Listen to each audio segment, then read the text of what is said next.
Hello everyone, welcome back to my YouTube channel safety trainer Asif Syed. आज के इस video में हम लोग बात करने जा रहे हैं सैंड ब्लास्टिंग के बारे में। तो बिना किसी देरी के आइए वीडियो को शुरू करते हैं। हमारा सबसे पहला क्वेश्चन है, सैंड ब्लास्टिंग क्या होता है? What is sand blasting? तो इसका आंसर है, सैंड ब्लास्टिंग एक प्रक्रिया यानी कि एक प्रोसेस है जिसमें हाई प्रेशर एयर की मदद से एब्रेसिव मटेरियल्स को सतह पर यानी कि सरफेस पर फेंका जाता है। एब्रेसिव मटेरियल्स यानी कि सैंड, ग्लास बीड्स या स्टील ग्रिट, और प्रोपेल यानी कि टू मूव फॉरवर्ड यानी आगे की तरफ धक्का देना, ढकेलना।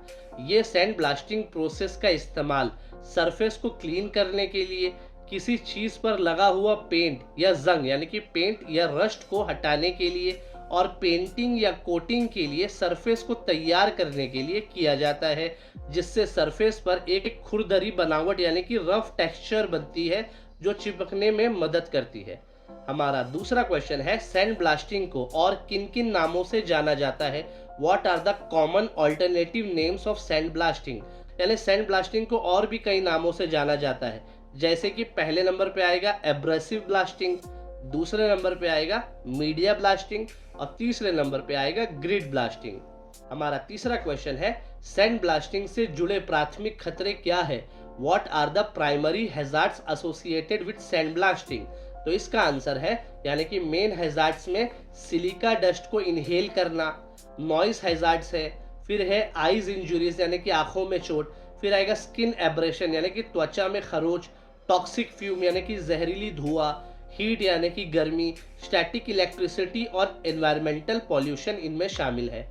हमारा चौथा क्वेश्चन है, सैंड ब्लास्टिंग के दौरान हानिकारक धूल को सांस में जाने से कैसे रोका जा सकता है? How can workers protect themselves from inhaling harmful dust during sand blasting?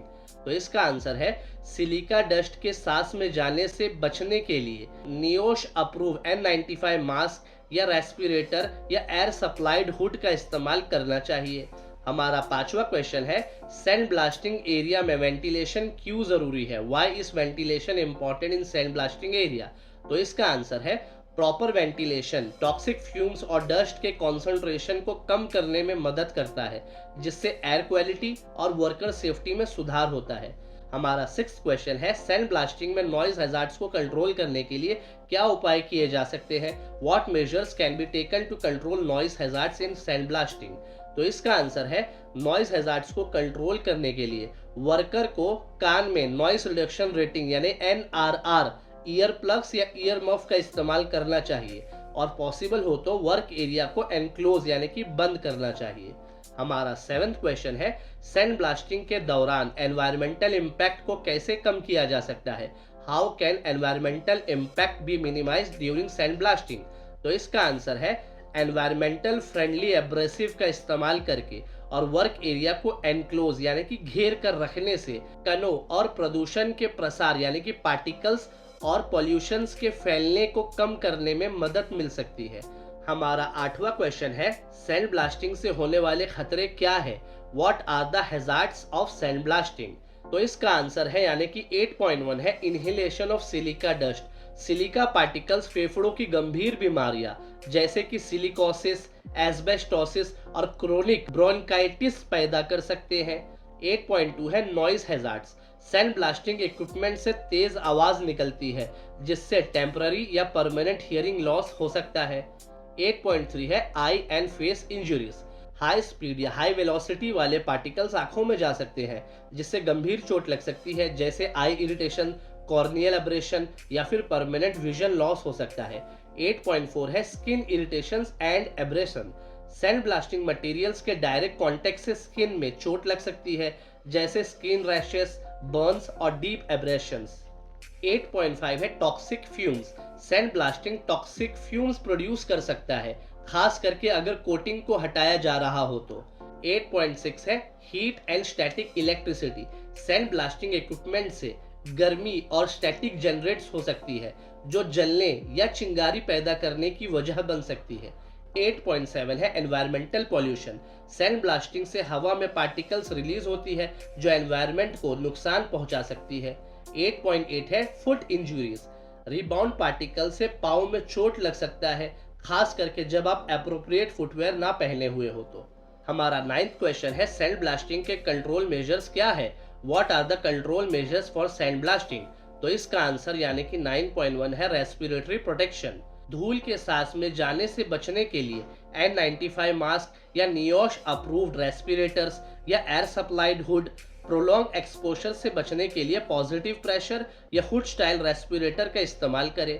9.2 है हियरिंग प्रोटेक्शन। हाई नॉइस से बचने के लिए नॉइस रिडक्शन रेटिंग NRR वाला ईयर प्लग और ईयर मफ का इस्तेमाल करें और एक्सट्रीमली नॉइजी एनवायरनमेंट में डबल हियरिंग प्रोटेक्शन लें।